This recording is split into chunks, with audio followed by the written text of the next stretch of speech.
నమస్తే, welcome to Dootha media. ఎన్నికల కురుక్షేత్రం. సార్వత్రిక ఎన్నికలకు సమయం దగ్గర పడుతున్న కొద్దీ ఏపీలో రాజకీయం మరింత రసవత్తరంగా మారుతోంది. విజయమే లక్ష్యంగా అధికార వైసీపీ అసెంబ్లీ సెగ్మెంట్లలో భారీగా మార్పులు చేర్పులు చేయగా ప్రధాన ప్రతిపక్షం టీడీపీ కూడా అభ్యర్థుల ఎంపికను అదే స్థాయిలో చేపట్టింది. శత్రువును ఢీకొట్టే సామర్థ్యం ఉన్న వారినే రణక్షేత్రానికి పంపాలని డిసైడ్ అయింది. ఇప్పటి వరకు ఎవరు ఊహించని విధంగా ఎత్తుగడ వేసింది. ఉత్తరాంధ్రలోనే టాప్ లీడర్ను ఢీకొట్టేందుకు అంత్యస్థాయి నేతను రంగంలోకి దింపుతోంది. ఏకంగా మంత్రి బొత్సనే టార్గెట్ చేస్తూ మాజీ మంత్రి గంటా శ్రీనివాసరావును బరిలోకి దింపింది. ఈ విషయం ఇప్పుడు హాట్ టాపిక్ గా మారింది. చీపురుపల్లి నుంచి గంటా శ్రీనివాసరావును పోటీ చేయించడం పసుపు దళం భారీ స్కెచ్ వేసిందనే చెప్పాలి. ఒకప్పుడు టీడీపీకి కంచుకోట అయిన చీపురుపల్లిలో మళ్లీ జెండా ఎగురవేయాలని భావిస్తోంది. అయితే బొత్స అడుగు పెట్టాక చీపురుపల్లి రాజకీయం పూర్తిగా తలకిందులైంది.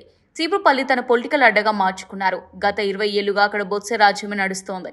విజయనగరం జిల్లాను ఓ మినీ సామ్రాజ్యంగా చేసుకుని చీపురుపల్లిని రాజధానిగా మార్చేశారు. 2004లో తొలిసారి ఎమ్మెల్యేగా గెలిచిన ఆయన రాష్ట్ర మంత్రివర్గంలో చేరి రాష్ట్రంలోనే బడా లీడర్లలో ఒకరిగా గుర్తింపు తెచ్చుకున్నారు. విభజన తర్వాత అంటే 2014లో చీపురుపల్లిలో బొత్స ఓడినా అప్పుడు కాంగ్రెస్ అభ్యర్థిగా గణనీయమైన ఓట్లు సాధించారు. రాష్ట్రం మొత్తం కాంగ్రెస్ కథమైన బొత్స మాత్రం ఆ నియోజకవర్గంలో 2వ స్థానంలో నిలిచి తన పట్టు ఏపాటితో నిరూపించారు. ఇక 2019 ఎన్నికల్లో వైసీపీ నుంచి పోటీ చేసి సుమారు 28,000 ఓట్ల మెజారిటీతో విజయం సాధించారు. ప్రస్తుతం మంత్రిగా చెలామణి అవుతున్నారు. అయితే గత ఎన్నికల్లో బొత్సకు ప్రత్యర్థిగా ఉత్తరాంధ్రకు చెందిన కిమిడి నాగార్జున పోటీ చేశారు. నాగార్జున మంచి వాగ్దాటితో ప్రజల్లోకి దూసుకెళ్లిన బొత్సను మాత్రం ఢీకొట్టలేకపోయారు. 5 ఏళ్లుగా నియోజకవర్గంలో విస్తృతంగా పనిచేస్తున్న ఈ ఎన్నికల్లో నాగార్జున ద్వారా బొత్సను ఓడించలేమన్న అంచనాకు వచ్చేసింది టీడీపీ. అంతేకాదు నాగార్జున స్థానికంగా మద్దతు కూడగట్టుకోవడంలో కూడా వెనుకంజలో ఉన్నారని భావించిన చంద్రబాబు మంత్రి బొత్సకు దీటైన అభ్యర్థి కోసం ప్రత్యేకంగా సర్వే చేయించారు. ఈ సర్వే విజయనగరం మాజీ ఎమ్మెల్యే మీసాల గీతతో పాటు మాజీ మంత్రి గంటా శ్రీనివాసరావు పేరు పరిశీలనలోకి తీసుకుంది. బొత్స వంటి లీడర్ను ఢీకొట్టాలంటే గంటాయే సరైన అభ్యర్థి అని సర్వేలు తేలడంతో చీపురుపల్లిలో పోటీ చేయాల్సిందిగా గంటాకు ఆదేశించారు చంద్రబాబు. ఇక పార్టీ ఆదేశాలతో మాజీ మంత్రి గంటా కూడా చీపురుపల్లిపై దృష్టి సారించినట్టు చెబుతున్నారు.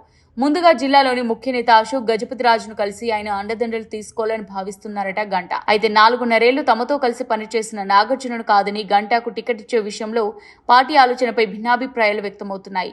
కానీ బొత్సను ఓడించే అవకాశాన్ని వదులుకోకూడదని టీడీపీ భావిస్తోంది. అందుకే గంటాను బరిలోకి దింపింది.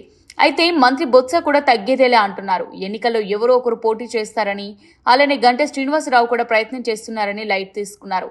పండుగ పూట గంగిరెద్దులు వచ్చినట్టు ఎన్నికల సమయంలో ప్రతిపక్ష పార్టీలు ప్రచారానికి వస్తుంటాయని తనదైన శైలిలో సెటర్లు వేశారు. ఎవరు వచ్చినా తన విజయాన్ని ఆపలేరని ధీమా వ్యక్తం చేశారు. అయితే ఓటమి ఎరుగని ఉత్తరాంధ్ర నేతగా ముద్రపడిన మాజీ మంత్రి గంటా శ్రీనివాసరావుతో పోటీ అంటే అంత ఈజీగా ఉండదని అంటున్నారు రాజకీయ పండితులు. మొత్తానికి టఫ్ ఫైట్ తప్పదని చెప్పేస్తున్నారు. మరి మంత్రి బొత్సకు గంటా చెక్ పెడతారా లేదా అనేది చూడాల్సి ఉంది.